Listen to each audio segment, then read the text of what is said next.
This is Garrett from Fresno, who says California residents were among the 147 passengers and staff aboard the MV Hondius. Is that what it's called? Honduras, I don't know. Cruise ship. When it was stricken by a suspected outbreak of hantavirus that has left 3 dead, do you feel they should be allowed back into the state, or feel they should just stay in isolation as a way to avoid being a potential risk to the public? I know you followed this very closely. I am very upset about this because I was talking to my friend Francesca, my sister, my friend Robin. Yeah.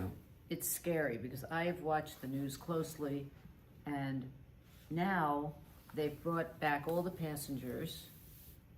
There's 2 in the US, and what they're doing in Spain, they're taking whoever was on the ship and they're keeping them, because this virus does not show symptoms. It could be sometimes 60 days, right? So in Spain, what they're doing, because they have a fear of what had just come 5 years ago, they're making sure to keep all these people isolated in one place for 60 days to watch them. And now the 2 people here in the US, one has tested positive, and then they said, well, it tested negative also, but it's positive. And now what they're going to do is they're keeping them in Nebraska, and for the next week or so, and if they show no symptoms, they're going to let them go home on an honor system of then 6 weeks more of isolating. Well, you know and I know, those people are not going to stay in their house for 6 weeks. They're going to go around. They're going to be out if they don't have any symptoms.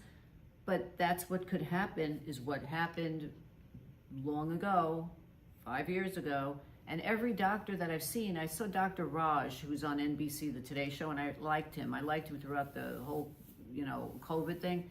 He said, look, to be safe, you should keep people like they're doing in Spain isolated together. You just can't trust people to go home after they've been on a cruise ship, that people have died and people are sick. It's just so scary. And that's why all the ads today I saw for cruise ships, the prices are coming down, because a lot of people are afraid to go on a cruise ship. I understand. And if this was from, and I saw Nate Burleson from CBS. Burleson, Burleson. He asked this doctor today, I don't understand if this is from rats, feces, We live, one of the cities, the most populated rat city is New York City. How come people aren't getting sick here? And he said it's because this is where you have to be with rat feces or the whatever is urine that dries up, and then if you're standing over by it or whatever, it can rise up, and then if you inhale it, that's how you get sick. So if you're in New York City, most people are outside or running, they're not standing around. So that's why there's not been a big on-surge. But I'm not sure about that, because there are people that live in poor areas in New York City that there are rats and mice running in their apartments and whatever. And you don't hear of this. So I think there's a lot of, they don't really know what's going on with this. And he said, the doctor said on CBS Morning Show today, I've been reading a lot about it because I really didn't know much about this before. So that's scary to me, that if you're reading about it, that's a problem, don't you think? It's okay, Hazel. I think it's a problem. You don't have to. She's you saw what happened. We watched Saturday Night Live. We haven't watched it for a while because it's not been that great.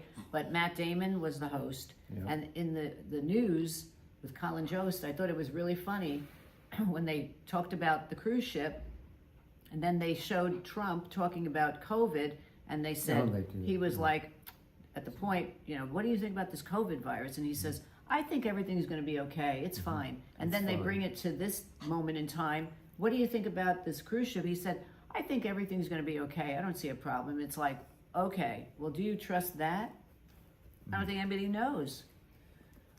I just got a dissertation from Dr. Ernestine. Well, I'm sorry. Somebody's got to worry about this. And I I also do. saw on the local news that one of the anchors said that he's been seeing people wearing masks around already. Wow. I just hope this does not turn into a major problem again. Who doesn't hope that after what we went through? I know. It's just scary. I don't know. COVID queen, so she's on the Right. warpath I mean, about this. I have masks. I just don't want to be wearing them all over again. No. So, Although you still wear masks around now. well, I wear a mask when the cleaning woman comes. And I wear a mask if I'm somewhere that people are coughing and, they're sick. I wash my hands constantly. Yeah. I don't know, but it's always going to be something, and But this hopefully is like a we got- pandemic I know, possibility. I know, I got it. I just hope we're way smarter than we were the first I time. hope so. And I hope we're way more on red alert, because every time you see Rudy Gobert, who plays center Yeah, for the I say, Minnesota there's the Timberwolves, COVID, there's the, is super spreader. right, super spreader. Because he was the one that first night who said, yeah, it's terrible. And he was doing a March press 14th. conference. Yeah, he was doing a press conference, and everybody had their mics up on the desk in front of him, like a big Yeah. growth of microphones. And he says, yeah, it's a problem. I'm infected. He was just making jokes Yeah. about it. And he's He rubbing started all the touching microphones. all the mics, like and then here. he was infected. And he was infected, and they were the first team that was infected, staying in my town, Oklahoma City, That's right. at the hotel You that and we I had stayed at. Right. And the Yeah. next night, I'm watching the Thunder game against the Utah Jazz. I mean, who's he with? Was he with the Jazz? I don't know. Yeah, he was another Jazz. team. I think it was Utah Yeah. Jazz. Yeah, he's with the Jazz. Yeah.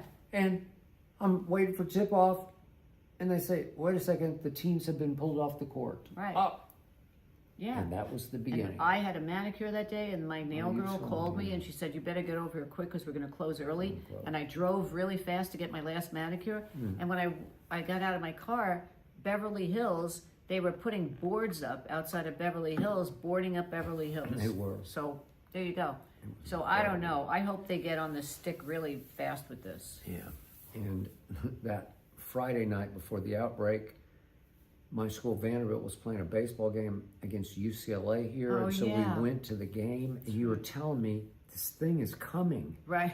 And I'm like, no, it's not coming. Did I have a mask on? I don't remember if I. I don't think you had a mask on yet. No. But I said this is not good.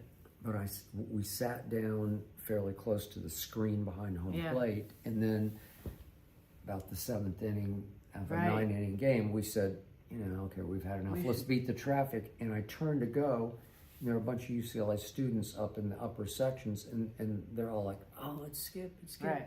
And once we get up onto the concourse, right, they were I just shaking get your hand. I just get mobbed Yeah. by kids who want to take pictures and shake my hand, and she's out of her mind saying, "It's a pandemic." It was horrible. It is. She was right. So I hope. Stick with me. I'm going to keep everybody safe. I just hope